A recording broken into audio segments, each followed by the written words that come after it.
આપણે દાળ ધોઈ નાખી છે 2-3 પાણીએ। હવે આપણે આને ચોપર વડે ક્રશ કરી લેવાની છે।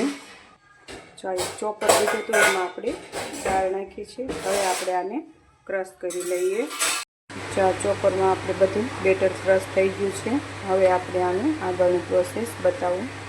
જો આપણે આ બધું બેટર ક્રશ કરી લીધું છે તો હવે આપણે આને ખૂબ આવી રીતે હલાવવાનું છે અને ખૂબ એટલે આવી રીતે બેટરને ફેંદીશું તો સરસ એક શેપમાં તે આ રીતે આપણે કરવાનું છે।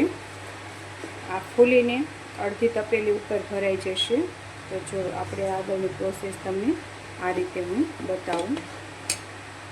જો આ બેટર મેં ફેણી અને થોડીક હવા ભરી વાળી છે। તો હવે આને આપણે મરી પાવડર 1 ચમચી નાખીશું અને 1 ચમચી આપણે મીઠું એટલે કે સ્વાદ પ્રમાણે નાખવાનું છે। મીઠું તમે જેવું ખારું અને મોળું ખાતા હોય એ પ્રમાણે મીઠું નાખીશું આપણે। જો હવે આ નાખ્યું છે એટલે આપણે પાછું બેટરને ફેણવાનું છે। જો આપણે બેટર પાછું તૈયાર કરી લઈએ આ રીતે।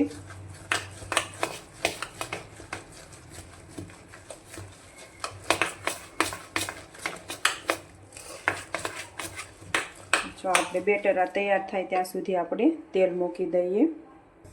જો આ રીતે ચમચી હારે બહુ હાથ હારે આમ ચોંટવું ન જોઈએ ત્યાં સુધી આપણે એને આવી રીતે હલાવીને મિક્સ કરવાનું છે। એટલે એક ઓલામાં હલાવશું તો આપણે એમાં હવા ભરાય છે એટલા માટે બેટર સરસ બને છે। તો આપણે હવે આને આપણે વડા પાડીશું। જો આપણે આ તેલ આવી ગયું છે હવે આપણે એમાં ધીમા આંચે વડા પાડી લેવાના છે। વડા તમારી ચોઈસ પ્રમાણે પાડીશું। જો આમાં મોટા તમે પાડો તો પણ પડાય અને નાના પાડો તો પણ પડાય। હું મીડિયમ પાડું છું।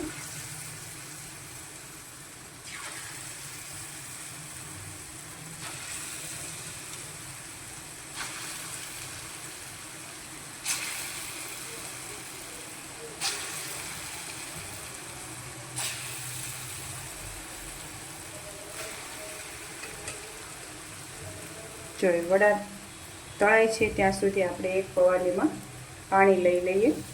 જો મેં આ પાણી લઈ લીધું છે, મેં 1.5 ગ્લાસ જેવું એમાં પાણી લીધું છે। તમને બતાવું। જો મેં 1.5 ગ્લાસ પાણી લીધું છે એમાં આપણે આ વડા તળાય પછી આપણે એ પાણીમાં નાખીશું। જો આ રીતે આપણે ધીમા ધીમા તાપે તળવાના છે। અંદરથી કાચા ન રહે એ આપણે ધ્યાન રાખીશું।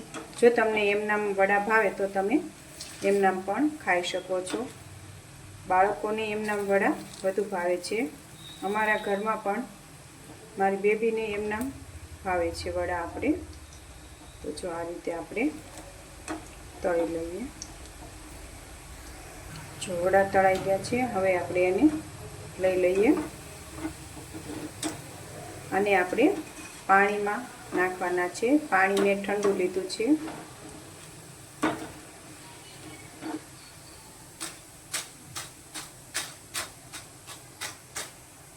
જો આ રીતે આપણે આ બધા વડા આપણે પાણીમાં નાખી દેવાના છે। જો આ રીતે આપણે પાણીમાં બધા આપણે આવી રીતે પાણીમાં નાખી દઈશું। પહેલાં બધા વડા બનાવી લઈશું।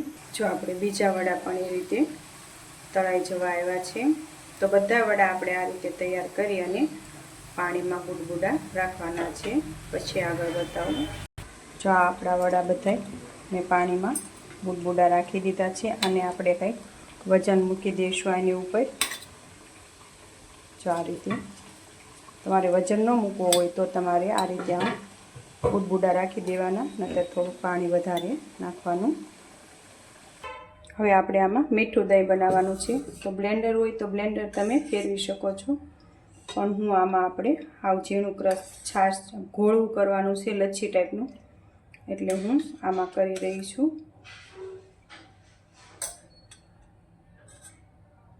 જો આમાં આપણે દળેલી સાકર નાખવાની છે। દળેલી સાકર આપણે 1 ચમચી નાખીશું। હવે આપણે એક મિક્સર જારમાં ફેરવી લઈશું। જો આપણે ઝાઝી વાર નથી ફરવા દેવાનું, એક જ આંટો ફેરવવાનો છે। જો સરસ થઈ ગયું છે, એકદમ લચ્છી જેવું દહીં આપણું તૈયાર થઈ ગયું છે। આ મીઠું દહીં તૈયાર છે। હવે આપણે બીજું પણ આ રીતે બનાવી લઈએ। જો આપણે આ દહીંવડાનો મસાલો લીધો છે, જો આ શેકેલું જીરું છે અને સંચળ છે અને લાલ મરચું છે, આ બધું આપણે મિક્સ કરી દેવાનું છે।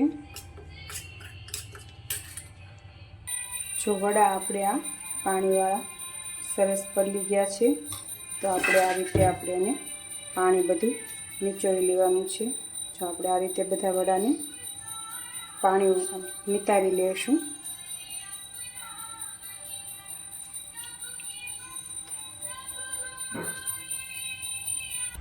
જો આ પાણી તેલવાળું છે, તમારે જો લોટ બાંધવો હોય તો પણ બાંધી શકો છો, અને નકર તમે ફેંકી ન દેતા તો આપણી પાસે કુંડામાં ઝાડવા હોય એમાં તમે નાખી દો તો પણ ચાલે છે। જો આપણે આ બધા વડાને પાણી નિતારી લીધું છે। હવે આપણે એક ડીશ તૈયાર કરી લઈએ। જો આપણે આ એક ડીશ તૈયાર કરી લઈએ। પહેલાં આપણે આ લીલી ચટણી બનાવી છે। લીલી ચટણી રેગ્યુલર આપણે બનાવી એ રીતે ધાણા મરચાં અને પુદીનાની બનાવી છે। પછી આપણે એમાં આ ગળું દહીં એ નાખવાનું છે।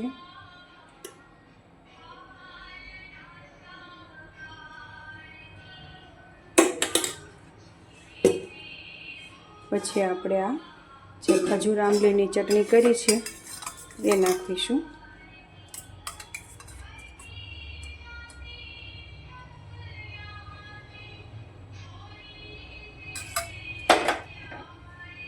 જો તમને દાડમ ભાવતા હોય તો તમે દાડમ પણ નાખી શકો છો। આપણે આ પર સેવ નાખવાની છે। સેવ પણ આપણે ઘરે બનાવેલી છે। અને આ આપણે જે આ દહીંવડાનો મસાલો છે એ આપણે નાખીશું।